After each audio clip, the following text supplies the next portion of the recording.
Well, blessings out there. Hey, I haven't done a video in a while, and I just bought an EcoDiesel. It's a 2020 Ram 1500 with the 3.0 diesel engine in it. That's why they call it the EcoDiesel. It's a small diesel engine.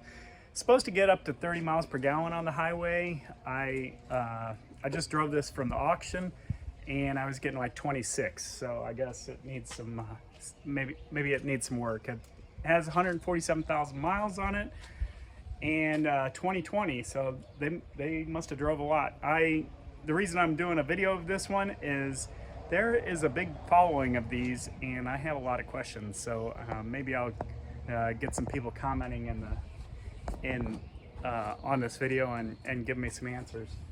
First of all, I know that this one's an off-road package, so I've been trying to do a little research. What is different about the off-road package? Obviously it's 4x4, but you know, there's a lot of 4x4s that don't say off-road. So is that something different? Is there something in the suspension that's different? I do know that these are 20-inch tires, but these aren't really off-road tires on there, and it looks like I'm gonna need some tread on this.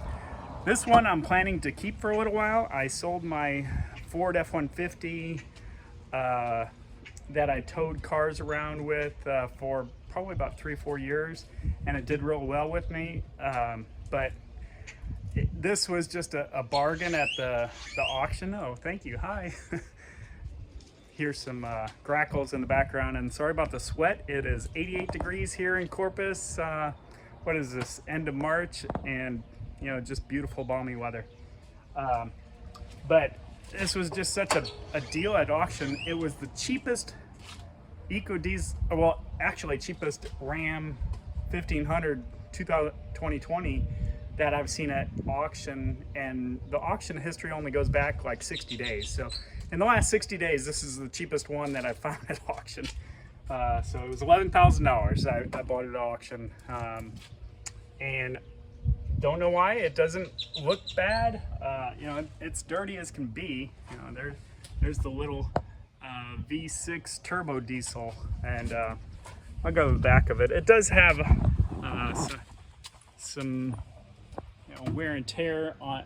They must have been doing some drywall, the previous owner, and it has an aftermarket bumper that's rusting, and that's kind of unusual here in Corpus unless you're going on the beach.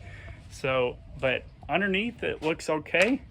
I'm not going to show you underneath, but it has some decent room in the back seats. Unlike my Ford F-150, I had the Super Cab, which was the doors that fold out from the back, and it's a smaller back seat, but it had a 1 foot bigger bed. This one has a 5 foot 7-inch bed. That one had a 6.5 foot bed.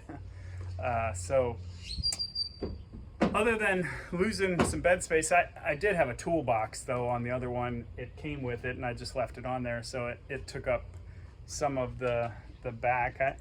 It's not like I carry a lot. I just tow cars with it, and sometimes I do carry things for other people. I always like to have a truck to bless others with it. You know, I thought when I was younger, I never had a truck, and I always had to borrow people's truck, and now I'm trying to pay back. I've been doing a little research on this, what to do with the engines, and everybody says to do a delete, an EGR delete, I believe it's called. And two things, I don't even know how I know if it's deleted already, and if that's a good idea. And second thing is, I have a code reader that doesn't read the codes on this, and it's a pretty good, well, it's a Harbor Freight, you know, $250 code reader. It's like the top of the line Harbor Freight one, but it doesn't read the codes. It says can't, and there is a check engine light on it. So I thought, well, maybe they already deleted something. I did notice one thing. This has some, looks like insulation in between the firewall. Well, it's really not the firewall, it's the fender and the firewall. Odd place for insulation, but I guess it's to deaden the sound from the wheels.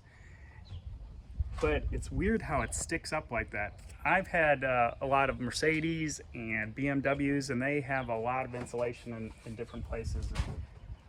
But I've never seen it stick up like that where you can be exposed. I don't know if that's actually standard or maybe the guy added that and just stuck it in there. I'm not sure, but just another question.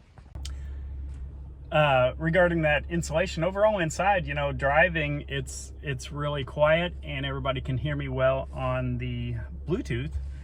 Ironically, this one doesn't have CarPlay. I can't believe they have that big screen. I'm not going to turn it around, but it has like a, I don't know, I will turn this size screen, and it doesn't have Bluetooth. I mean, it doesn't have CarPlay. It has Bluetooth, but I wonder if you can add that. That's another question. And give me comments on how you guys like these overall. And I know some people in forums really hate them. I guess they've had some low-end issues, and then other people just love them. So anyway, Google says it should last 300,000 miles. I'm actually hoping that. I only put about 5,000 miles a year on trucks, so it's not like I'm gonna put a lot of miles on it, but I do want it to be reliable for the next few years while I'm using it to tow things. Thanks. Well, one thing I did notice about this versus my older F-150 XLT, it does feel a lot bigger on the road, even though it's the same length or within an inch. It is 3 inches wider and 3 inches taller, so I wouldn't think that would have made that much a difference, but it does feel like I'm driving down the road in like a much bigger vehicle than my Ford F-150. It's interesting. Anyway, that's it for the quick video so far. I will list some more questions in follow-up videos.